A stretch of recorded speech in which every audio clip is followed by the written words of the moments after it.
Ready? Knock, knock. Who's there? Greg. Greg who? Greg Jefferson. I'm politics editor of the San Antonio Express News, and this is ENside Politics, our weekly podcast on everything you need to know about San Antonio politics. I'm joined today by City Hall reporter Megan Rodriguez. Good morning. And San Antonio political consultant and friend of the show, Laura Barberena. Welcome. Thank you. And that was like the best dad joke. Way to start the week. That wasn't a dad joke. That's not a dad joke? That is the penultimate Gen X joke. I mean, like that's what our generation is about. The self-centeredness, the deadpan nature of it. Yes, it is. All right, lovely. So we got to jump in because there's a lot to talk about. There's a lot. It's Monday morning, and we're kind of sorting through the news that's transpired really just in the last 12 hours, which is Mayor Gina Ortiz Jones got the city manager, Eric Walsh, to put on Thursday's city council agenda a resolution saying we are not going to vote on any... Stop! Wait! Push the brakes! No deal on a Spurs term sheet. That is kind of the outlines of a financial deal between Bexar County, the city, and the Spurs for a new Spurs arena until there is a true independent economic impact analysis of the project. And each city council member has time to do 2 town halls on the project in their districts. On that actual, on the actual analysis. On the project. Yeah. No. I think specifically she's talking about the analysis. Once it's completed, then it has to be presented in two in-person meetings. And she really likes Philadelphia as the example. So Philadelphia is the gold standard here. But I mean, I get the feeling that, once you open this up to a town hall, they're not going to be stuck in the confines of a report. I think they're going to say whatever they want to say about the project. Yes. So there's that. There's absolutely. That. And then we learned this morning that 5 city council members approached Eric Walsh. As I said, the city, county, and Spurs reached an agreement on the term sheet. We heard it was late Friday. It was kind of finalized over the weekend, I believe. And these council members asked Eric Walsh to put that on the Thursday agenda. So now you've got two items. Dueling resolutions. It's a showdown. It's the drama of City Hall. We've got the mayor's resolution to put the brakes on this thing. And then a resolution to just plow on through to accept the term sheet and move on. At this point, it looks like the mayor is in a difficult spot in that it looks like you've got a bare majority of council members who are favoring approving the term sheet. But I mean, all of this is just kind of the culmination of what has been kind of a wild week at City Hall, and a lot of it goes straight back to the mayor. And it kind of started with changes she proposed making in early July to how city council makes policy. So she, it was her opinion and the city attorneys that she could make these changes without enhancements. Enhancements. They were enhancements. Thank you, Andy. Enhancements. So that she could make these without a council vote. Council thinks otherwise. They are pretty upset about it. Or were pretty upset, but I'm getting ahead of myself. They forced a public meeting. That was Wednesday. And Thursday, I mean, it was kind of a raucous thing that I'm going to ask Megan to kind of walk us through in a minute. Walk us through it, Megan. It's a lot. And it's a lot. It's so excitingly, wonderfully exciting. So wake me up when it's over. This meeting, late at night, I'm beginning to think that her office hours are like 4 in the afternoon to like midnight. 2 in the morning. I don't know. Everything this mayor seems to do is late at night. So late Thursday night, she sends a memo to the council, totally backing down. She's done. She's putting it off to the new year. Yeah. Tell me, did her move just come way too late, or was the timing good? Because I think it was maybe a little late. I think it was inevitable that she was she just couldn't advance this. Yeah. And if she had done it last month, she could have exited a little more gracefully. Yeah, but now you're talking. This has nothing to do with CCRs. This has nothing to do. This is all about power, right? It's the power struggle within City Hall. Right. Who has the power to make policy? Who has the power to do X, Y, Z, right? And then we can kind of jump ahead a little bit as well, because after she sent out the memo saying, all right, we'll wait till next year to deal with my changes. Oh, and by the way, here are my committee assignments. And all of you that went against me, you didn't get the best assignments, did you? Right? Yeah. I mean, that is the politics at City Hall. And I think, I'm in a place right now where I'm just, Donald Trump. Oh, Donald Trump.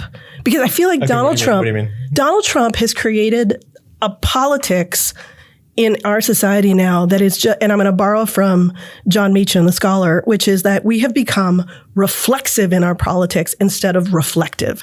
So what I mean reflexive is no matter what you tell me, Megan, I'm going to be against it, right? So you tell me you think Eric Walsh should sign the CCR to say that he saw it.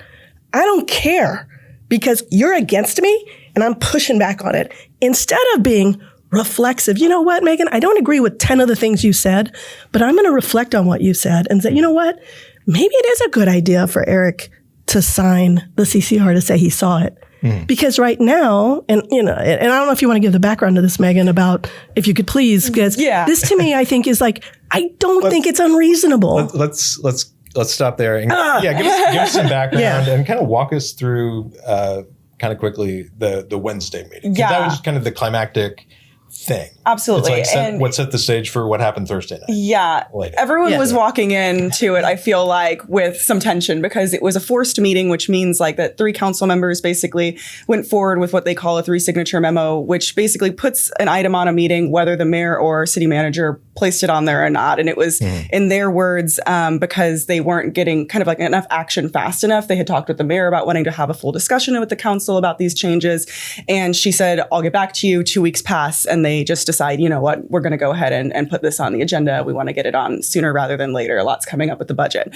And so they come into this meeting. Everybody, I feel like, was already like digging their heels in before they got started on both sides. And you see Mayor Jones kind of kick the meeting off with nearly 15 minutes of a monologue about how she, like the reason behind her changes, which are honestly, when you kind of look at them, I think a lot of people would be like, why do we care so much? This is at the beginning of a policymaking process, which means like council members, if they want to put forward a policy, they have to submit what is called a council consideration request or a CCR. And it's just the very early stages. And city manager Eric Walsh is supposed to kind of be notified ahead of time of it. And that could be anything. It could be a text. That could be passing him in the hallway, whatever. There's boilerplate language on these CCRs saying that he has been notified, but not everyone was following that. And Mayor Jones liked to point that out repeatedly, that one of the council members, Marina Alderete-Gavito, who was pushing back against these changes, had not followed this on one of her policies.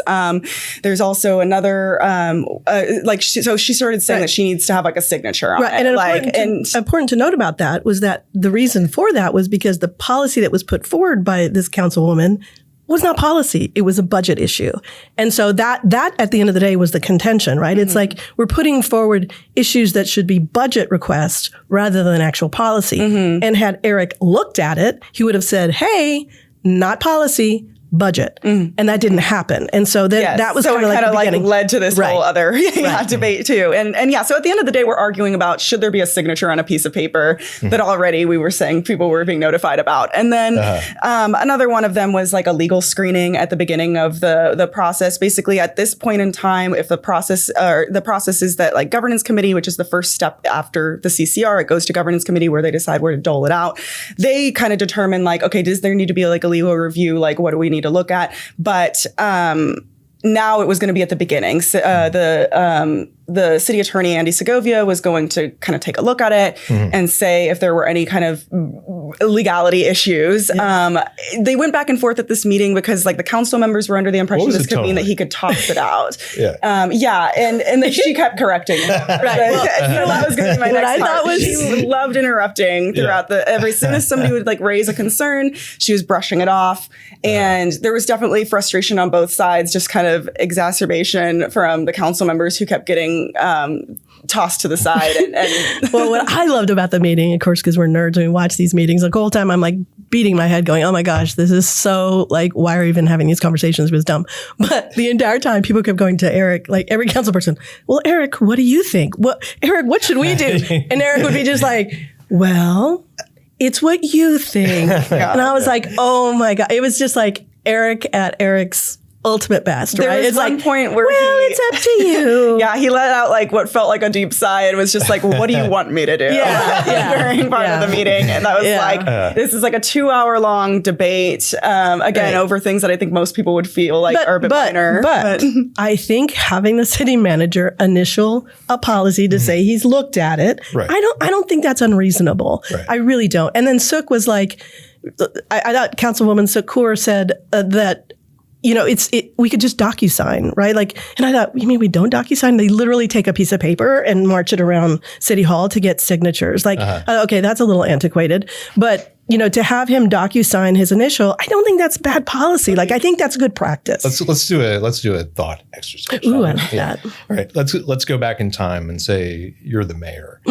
and say, we're going to do, we'll make this an alternative universe thought exercise where she says rather than writing an edict and sending it to city council saying this is how it's going to be, say she had sat down with them as a group and talked to them. You mean have a conversation with your colleagues and try to build consensus? Do you think, is it possible, and maybe crazy, but do you think it's possible that council maybe would have agreed to at least some of these changes if she had tried a different tact and not just kind of, you know, making policy by edict? So in an alternative universe where Greg Jefferson is the city manager. Nobody wants that. Nobody wants that. No, I mean, I think she could have built some consensus around some of these things. I really do. Because, I mean, I felt like it was this strange moment. I think, Megan, you felt it too. It was just like everybody became rigid in their positions where they weren't being reflective of what was being said. They were being reflexive. And I really think that is where communication starts to break down. And yes, I blame Donald Trump because at the end of the day, we become ingratiated in our politics. I think there's something to that. Yeah, you really do. And it's a politics of, so, you know, I've always said democracy is about the mediation of ideas, right? Versus politics of total war. What we're seeing is politics of total war instead of a mediation of ideas, which is what we should be doing. And I felt like at one point, like, oh, maybe they're going to have a conversation, but then you would see it come back, right? Where I saw Councilwoman Coor say like, well, you know, it's not unreasonable. And then boom, you would go back to each of them on each of their sides. And so it just made me like, you know, pragmatism is dead. Why is that? It shouldn't be. We should be, especially in local government, when at the end of the day, it's about streets, sidewalks, public safety, infrastructure. That's what it's about. And so it makes me, you know, sad to see this because, you know, we all want the mayor to succeed because her success is our city's success. And now the showdown that happened with the CCR, here we go. It's going to happen again on Thursday where, and honestly, I think we all can sit here and rationally say, you know what? She's going to lose again. And she just does not have the votes. But what is she asking for? Unreasonable? No. Right. She's asking for an independent study, like one that does not have economic. I'm gonna channel my Jack Finger right now and be like, you know, because Jack Finger is like, I follow the money. Jack Finger, I love Jack because sometimes, as crazy as some of the things he says, sometimes he's not wrong, right? And so infamous if you're listening to the show, you probably know who Jack Finger is. But if you've ever watched a city council member, you know who we're talking about. You know Jack Finger. Yes. Take it away, multimedia man guy. But to me, the point here is that, you know, she's asking for something that's independent. Gosh, this would have been great to ask for 6 months ago, but she wasn't mayor then, right? This would have been great had the city contracted someone who did not have economic ties to the Spurs. I think what she's asking for is not unreasonable. And this is also like I'm having like nightmares or like, this reminds me of you're old enough to remember the PGA Village stuff. Yeah. Oh my God. I'm like, is this PGA Village all over again? Yeah. I moved to San Antonio right in the middle of that. And you got to Google this stuff. This is like way complicated and way in the weeds. Yeah. But, the PGA Village stuff was not the same, but the same, because it was building golf courses over the aquifer. So as they kept pushing it down the road, and the more they pushed it down the road, it gave the opposition opportunity to organize and collect signatures and petition against it. Right. So right now there is opposition. To the extent that she keeps pushing it, it is going to allow opposition to organize against it. However, that opposition, we're not organizing over the aquifer. We're organizing over the Spurs.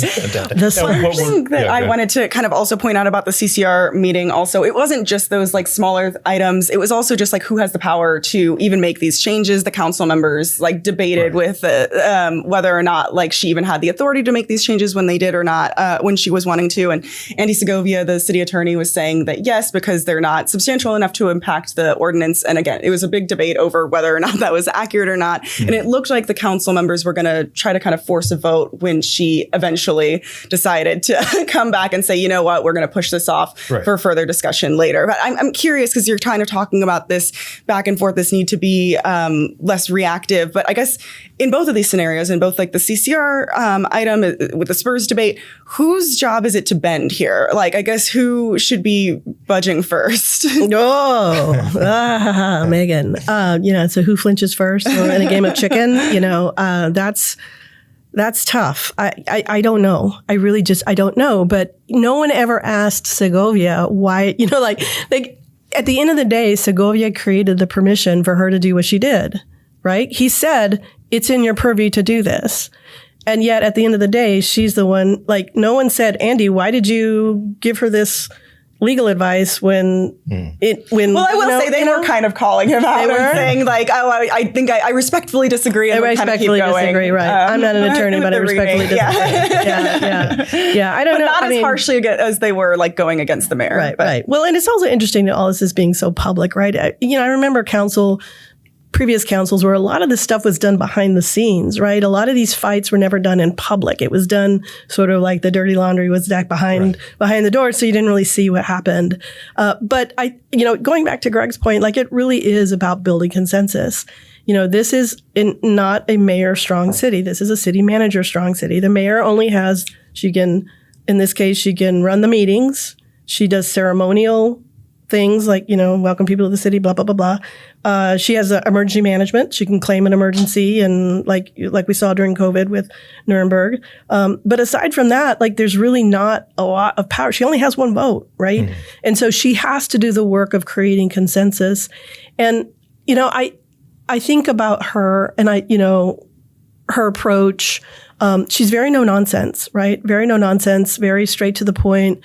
I think that's part of maybe her, her military training, that it's, straight, concise, and to the point. The niceties are off the table. But I also think about how military is structured, and it's very vertical, right? It's very, commander, this. And I think, sort of adjusting to a more horizontal structure, it's going to take some time. And she has allies on council. That she does. She does have allies, but she just needs to build on those. And they're all young. Yes, they're young. They're all young. Or a lot of them. With the exception of Jayla McKay-Rodriguez and Joe Castillo. They're first term council members, so they're still kind of learning where all the restrooms are in City Hall. Right. So it's who knows? I guess my question, I think she's, as I've said before, I think she's right on the Spurs. Right, I do. I think that there's this Spurs deadline of, I believe, is August 28th. It's not a real deadline. I think it feels like they're just trying to get this thing wrapped up as quickly as possible. Right. That could be, and this is my question to you, that could be because Bexar County has a venue tax election coming up in November, where they're, one of their ballot items will be $311 million for the Spurs arena. And it seems like that would be an awfully difficult sale to make with voters if you've got this space opened up by the mayor where opposition it's kind of coming up. It's happening. And if she does get her way, and this is slowed down, I mean, that's like, as you mentioned earlier, that allows opposition to kind of congeal. It's definitely good for the public, I think, because they get more answers to their questions. This was a very secretive process for a very long time. And it's only, since late last fall that city officials have been talking about it. And there just are a lot of unanswered questions. But if you're Peter Sakai, what are you thinking about the county judge, Peter Sakai? What are you thinking about Mayor Jones right now? You're probably upset. Yeah. You want this deal to be like, you want this on a nice little package with a ribbon on top. So that way, when the voters go into the ballot box in November, they know exactly what they're getting, right? Again, because if the city part isn't fixed or agreed upon, then you're really just voting on half of something that, well, what if the other half doesn't come through, right? Like, or if it's different, One of the things that I really feel like, the mayor could be leveraging, and I've seen it because we've seen the community benefits agreement portion of this, which is the part where there's the give back into the community. It started off like at 30 million, am I right, Megan? And then it kind of increased up to 60 million. So like we're seeing some leveraging happening. So essentially what she's doing is working, right? I mean, it is working. The community is getting more based on the fact that she's kicking it and trying to push it down the road. So we are benefiting from her politics of this. And at the end of the day, she may lose the fight, quote unquote, but we've won as a community because we've doubled the community benefits agreement, which, could have been a lot less. Yeah. So I think that's a win in her book, and she can claim that win. Do you think she's going to be that kind of mayor where she takes pristine positions, very well thought out, very ethically centered? She's a tribune of the people. She's totally transparent. So she can feel good about the positions she takes, and she gets nothing done because she's unwilling to work with city council. Well, I mean, is that a possibility? I don't know. I might have exaggerated that just a tiny I'm bit. like, wow. I honestly, I don't know her that well, Greg. I wish I did. I wish I could sit here and tell you all about who she is. We're all kind of learning about her now. I mean, my curiosity, I'm curious about whether, she can take positions like this, and like, is she talking to, is persuasion dead at City Hall? Like, is she actually trying to persuade those who don't currently hold her position to come to her side? Well, the question is, are they even persuadable though? Are they even persuadable? I mean, that's the other question too. And what's so weird? What is super, super, super, super, super weird is that Greg Brockhouse is like on the side of the mayor. It's just so weird. It's like you have like these. That is kind of weird. It is, right? It's like these, these fiscally conservative folks are just like, they're siding with her, which the notion that politics makes very strange bedfellows. It really, really does in this case, because I think all of us can see what she's asking for is not unreasonable, right? It really is not unreasonable. The problem is we've run out of runway here. We've just run out of runway. And was that by design? Perhaps. Who knows? We want to be conspiracy theorists. We could say, yes, it was completely by design. But, there's a point here which we have to get this deal solidified so that the county understands and we understand as voters what we're getting into. What's the agreement we're making? Yeah. Because if we vote for that hot tax, or that's what's on the ballot. It's the hot tax. Is that right? Am I right? Am I wrong? No. It's not. It's a venue tax. Yeah. Sorry. Yeah. It's the venue tax. Right. It's the yeah. So the venue tax. If we're voting on that, we need to know what exactly we're voting on. We can't just be voting on this piece because then it doesn't work. The whole thing, it works as an entire package. Yeah. You can't piecemeal it out. It just doesn't work. Right. Now, in making her case to the public, she wrote a guest editorial for the San Antonio Report, kind of laying out her case. Yeah. And she also took the opportunity to dump on council members who she says in the piece were just unable or unwilling to say why the city had to meet this Spurs deadline of late August. And I mean, she did not name names, but she said, well, despite what some of my colleagues say, and then, some rhetoric like that, which I got to say, I've not seen from a mayor before. A mayor going, taking a beef she's having with city council and just going public with it, just talking in a very, no, I mean, that's transparent. Yeah. No doubt. Yeah. But it's also makes it awfully hard to work with city council members, with those city council members going forward. They will remember that. And they will remember being talked over in meetings. So you've got about 6 council members who are siding against her on the Spurs thing. How are they seeing Mayor Jones right now? I feel like there's definitely, some frustration and just not a full understanding of what she's wanting in the air. I don't think they think that the deal is as unfair. And correct me if I'm wrong, Laura, if you feel like that's different. But I feel like they've not expressed that they think that the deal is as unfair as the mayor kind of makes it out to be. Right. And the other thing, and this is and again, going back to the PGA Village example, is that these projects, when they're this big, they're going to change, right? So we've got this term sheet and we're going to go, and then we're going to start building or whatever. And at some point, it's going to change. Right. And what are the processes and policies and things that we have in place to adapt or deal with these changes? Because there's no way this is going to go as planned. It's just not. This is impossible. So we've got the term sheet now. So we got it this morning.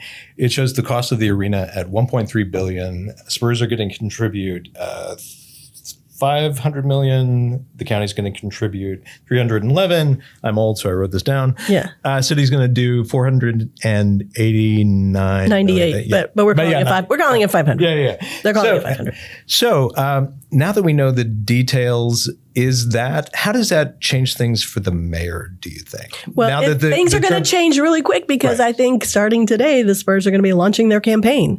So now you're going to see money, and you're going to see messages, and you're going to see TV commercials and social media. And now that the terms are done. Tell me you're not involved in those campaigns. I am not involved in those campaigns. Thank God. Okay. Oh, no, darn it. I really wish I were. Gosh, how I wish I were. Then I wouldn't be sitting here. What's going to be their message? The message is your taxes are not going to be raised, right? I mean, that's number one, right? This isn't, we're not raising taxes and we're not taking money from the general fund, right? And go Spurs go. A lot of go Spurs go. A lot of go Spurs go. I think that's, and I think too, and this is, again, the distinction between the PGA Village versus today is, I think when you're able to, like Cops Metro, when they're able to organize community around the aquifer and protecting our aquifer, it's like, how do you organize people against David Robinson? this is because when I think of the Spurs, nicest of nice guys. When I think of the Spurs, for me, and having been here over 20 years, I know they're an organization, I know they're a corporation, I know they're a bunch of billionaires, but at the end of the day, it's like, but they're Pop and they're, Manu and they're David Robinson. And it's like, so much of what we think of as Spurs from a brand is the players. Right. And so how do you organize community around the players, against the players rather? Yeah. And, again, they're going to make the argument that, those monies could go in towards, help poor parts of town and, poor people can't afford the tickets and blah, blah, blah, blah, or people economically challenged can't afford the tickets.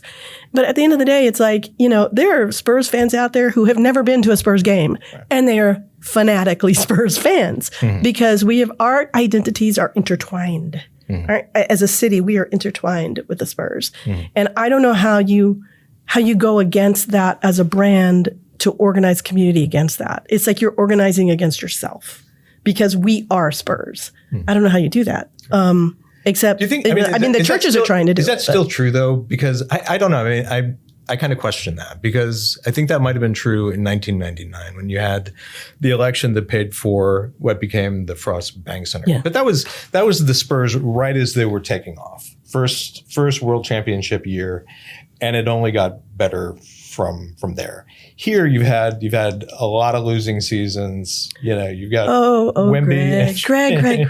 I love the Cowboys. They've yet to win a Super Bowl. Tell me this. God, I'm a Cowboy fan. But do you love Jerry Jones? No, I've never loved Jerry Jones. Right. I've never loved Jerry Jones. It's the same thing, isn't it? Yeah. I mean, you've got... But I love the Cowboys. But I mean, the Spurs now, I mean, like they refinanced their organization 3 or 4 years ago. You have many more billionaires now, several more than you did then. They you know, Michael Dell, 6th Street Partners out of San Francisco, a private equity firm. Joe Gebbia, co-founder of Airbnb. They're investors now. I am not arguing with you. Right. But are they the face of the Spurs, though? They're not really the face of the Spurs. Yeah. And we have Wemby. I mean, there's boom. Like you got. You have Wemby. You got Wemby, and you got the other players, which I'm not like. I'm not fanatically about this school. But isn't there like something to say for the fact that like I think people feel kind of wronged by the last arena deal? Feel like all the promises were not kept, and so why would we try again this time around? Do you think that that's not enough? There's not enough frustration there. I just don't think there's enough frustration there. I just don't. You know, again. I think this is can I just make the terrible pun? It's a whole new ball game. It really is a whole new ball game. And you got the sport. Anyway, go ahead. Anyway, wrong sport. Whatever. Wrong sport, whatever. It's a whole new game. You know, this is downtown, I think, where we should be focusing in on is on the development part of this. Like, again, I get the term sheet, I get the billionaires, I get all that. But let's focus. To me, it's like I want to know that we're creating high-paying jobs out of the work the development that's coming out of there, right? Can we assure that the workers working on those sites are union-paid jobs? Are they getting benefits? You know, to me, like that's where I want the focus to be on. I get it. The terms are important and these big numbers because we've got to. But at the end of the day, let's like start looking at. How is this going to really affect our community? We're talking about major construction that's going to be done downtown. That's a lot of jobs. That's a lot of opportunity to help working families get good jobs. But we have to ensure that those are good jobs, right? Yeah. And so to me, that's part of the stuff that's behind the curtain and we're probably not going to see for a long time. To bring it back to the mayor just for a moment. And we can. I swear to God, we can move on after this. Okay. We have this kind of raucous meeting on Wednesday about changes she wants to make to the council's policymaking. Yeah. It kind of ends inconclusively. Nobody really knows what's going to happen next. Then late Thursday, we find out the mayor has kind of said, okay, I'm going to drop this for now. We'll come back to it in the new year. I'm going to talk to everybody then. We'll see how it goes. Yeah. And you might think, okay, well, this may be a turning point. Like the way she kind of conducted herself in relation to city council members in the first month, maybe she's going to be a little more open, a little more talkative, talking to each one. And then, Megan, what happens Friday night? Again, at night. Yeah, we've kind of mentioned like a little bit of this earlier, but yeah, like basically Friday night, another memo goes out and it is the assignments for committees, which they're a huge part of the policymaking process. CCRs weave through them before they like kind of get into City Hall for a full vote. And so they're really like made up of up to 5 council members. They vary depending on the committee. But there's a lot of pride in getting a leadership role on these as well, to be a chair of one of these. And it's usually something that goes to council members who have served a little bit longer and maybe not the most senior, but have been like there for a little bit. And you see the 3 who kind of went back against her, Councilwoman Terry Castillo, Marina Alderete-Gavito, and Mark White, all who have served before. Castillo is actually one of the most senior. She is in her final term. None of them get a chairmanship. They're on committees, but they are not leading the committees, even in the case of Councilwoman Castillo, who has led a committee before.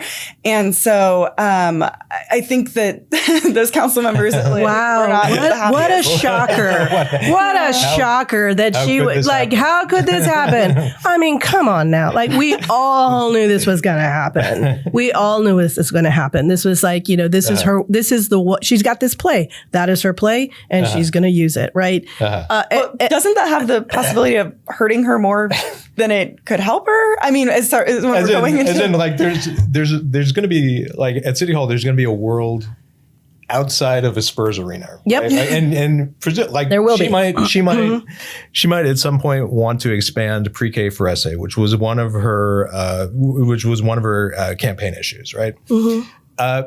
And if she's going to totally tick off more than half of her colleagues badly in the first 2 months in office, is she going to be able to count on their support when it comes to something important? Like and this goes back to my point, Greg. This goes back to my point. If it's good policy, at the end of the day, I shouldn't give a shit about the way I feel about you. I should vote for that policy, right? I should vote for that policy. Yeah. So at the end of the day, if she's bringing good policy forward, are you going to vote against that policy just because to spite her? And is that where City Hall politics have gone to? Or are you going to either consciously or unconsciously look for totally valid reasons or valid sounding reasons to not support her? And it's everything. So freaking transparent. The reality is, City Hall is a place of personalities. Yes. And I just want to say this too, just because in our little world, it's like, oh my God, committees and chairmanship and all this. Yeah. No one gives a damn about those stupid committees. Normal people, aside from public safety and maybe governance, nobody cares about these. Like, I don't even know what audit does, and I'm in this space. Like, what does the audit committee? I have no. You're going to be shocked to learn that they do. They do a lot. they're all in our audience. Hey, audit committee. Hey, audit committee. No, but I'm just saying, in City Hall, it's like, oh my gosh, this is like the world, and it's like, is it really? Come on now, let's just make good policy. Let's just move on. Let's go. Do good policy. Put your personal beef aside, and just get good policy done. Is it the role of the mayor to create consensus? Is it the role of the mayor to put forth good policy? What is the mayor's role? If she's putting together and putting forward good policy, she's going to sell it to her folks. If it's good policy, they're going to buy it. And if they don't buy it, then they're bad leaders because they're putting their personal politics ahead of her. And they're putting I suspect that's how she kind of sees the world.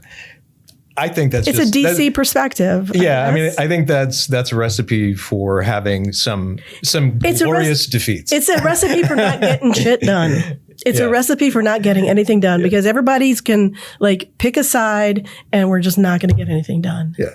I think, and I want to believe in our better angels, that these council members are mature enough that they will understand that if a good policy is put forward, they will vote on it despite who's brought it forward. Right. And we've seen some of that in the past where if a good policy is coming forward. But again, I'm not naive. There's politics in the back room. But we'll see.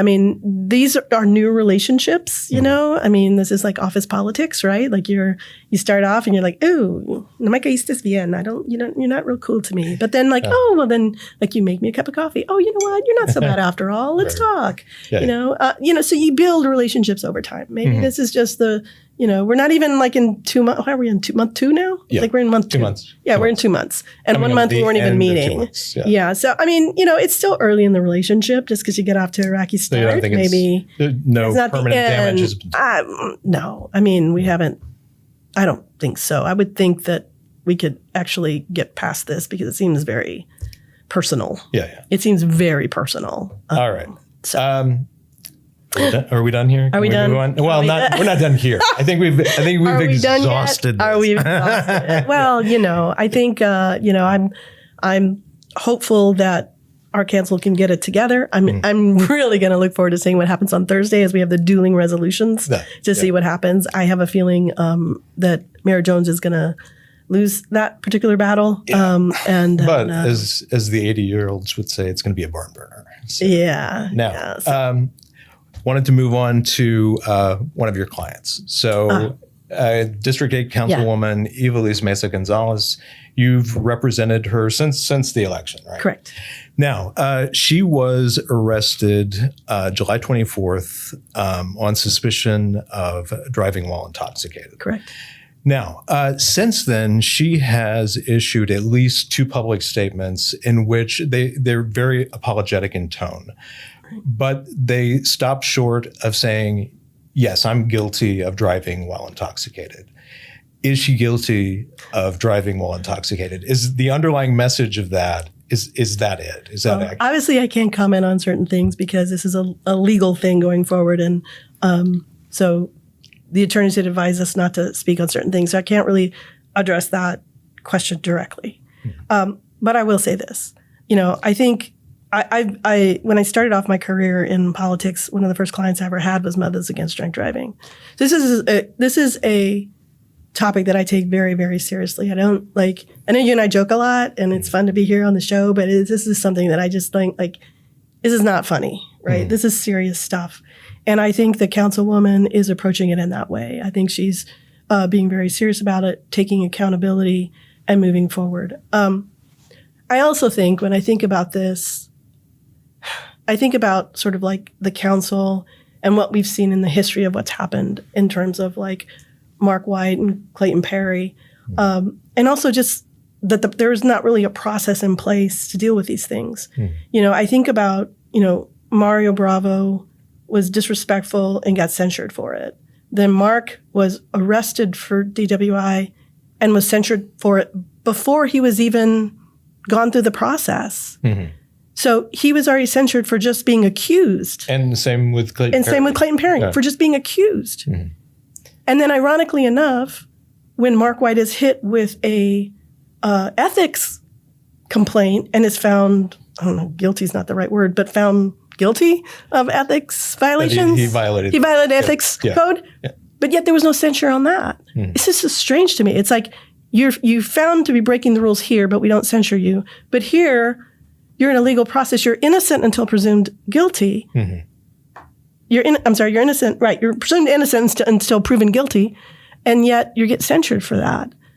So the fact that there's no processes in place, I think that we need to look at that.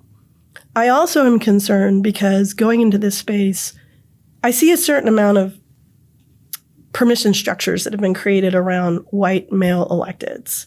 We see it in Donald Trump. We see it in Ken Paxton. We see it in frankly, Mark White and Clayton Perry, where it's almost allowed and it's accepted and I don't want to say get away with it, but in terms of a voter, it doesn't really affect voters, right? They're given permission to act a certain way. Do you mean the question becomes, does a Hispanic female, is she allowed to have that same kind of permission structure, right? And I think she's putting her head down. She's doing the work. She's really, showing up hard in the community and doing what the folks elected her to do. I'm not sure. Okay, got a question. Yeah. So Clayton Perry did not run for re-election because he felt like he wouldn't be reelected. Well, he would have pretty strongly by a lot of folks. But he would have run and he would have won. Right. I came on this show and I said it. Yeah, you did. I came on this show and I said it. Right. If he were to run, he would win. Because I believe he would have won. Probably. I think and people voted for him when he ran for mayor.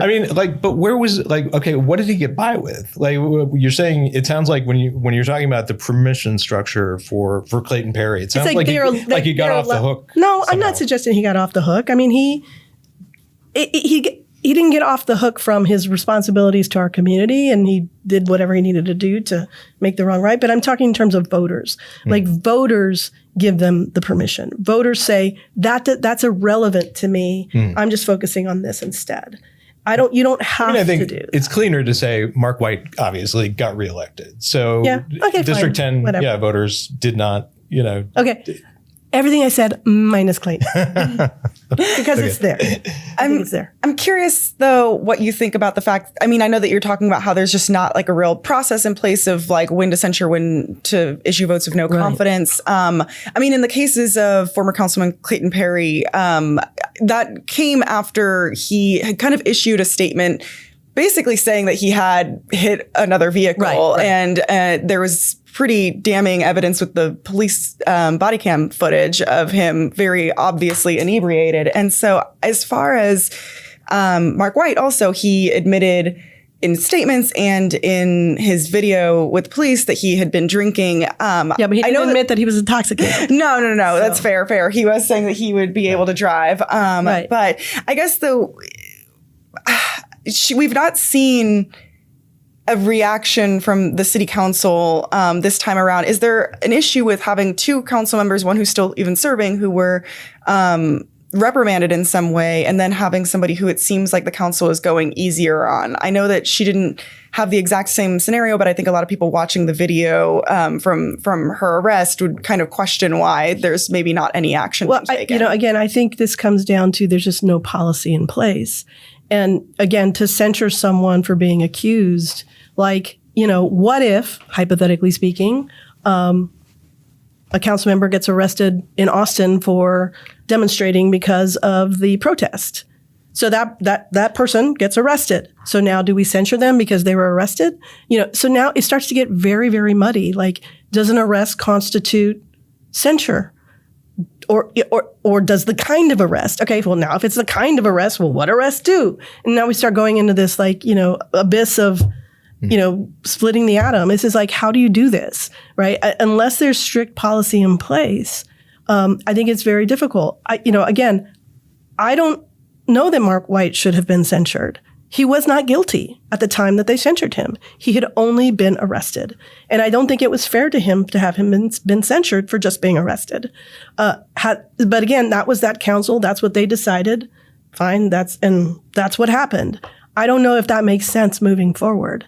And I think, unfortunately, this particular situation isn't allowing us to look at those policies and procedures to determine what's best. But at the end of the day, these folks are here to represent the community, to vote on issues for the community. And that's the work that they need to get back to doing as quickly as possible. I'm curious also just for your thoughts, because, this is the third DWI arrest in as many years. Yeah. And I guess, is there something in particular about the City of San Antonio Council that kind of lends its hand anyway? What is at the root of this? What's the deal? What is the deal? I think the deal is, I don't know. That's a tough question. I don't know the answer to that. I know it's unfortunate that this has happened. This is certainly not a moniker that I think we should wear proudly. I think it's sad. It makes me very sad because, people die as a result of people driving while intoxicated. I think we were lucky in these 3 council cases where no one was seriously injured in any of these incidents. But it's something that we should definitely look at. I don't know the answer to why. Why do people drink and drive? I don't know. Hopefully we can create a safer city. We can get Ubers. We can encourage people, continue doing public service work to ensure that folks understand that there are real consequences to drinking while driving. And I think the problem is that, and I think even the case of Mark White is a perfect example of it, is that, when you drink, it impairs you. It impairs your judgment. So you think, oh, I've had a couple drinks, I'm fine, I can drive. Well, that's the problem. You're impaired. So you're not able to make that judgment, right? So, I think the best way to approach this is if you drink, don't drive, period, right? That's the way you have to do it because it impairs your ability to make proper judgments. So. I'm afraid we're going to have to end it on that downbeat note. Nice. Yeah. Well, we're running out of internet, so we gotta tie this thing up. Tie it up. So are we going to end with a bad dad joke too? Right. no more bad dad jokes? I don't have any right now, not offhand. Laura Barberena, thank you very much for joining us. We will see you again next month. Yeah. And thank you for joining us. We'll see you next week. If you've not signed up for ENside Politics newsletter, I'm aghast still. Why? Why? Why not? Great question. Drop down to show notes, click on that thing and sign up, and I'll leave you alone. Thank you very much. See you later. Bye.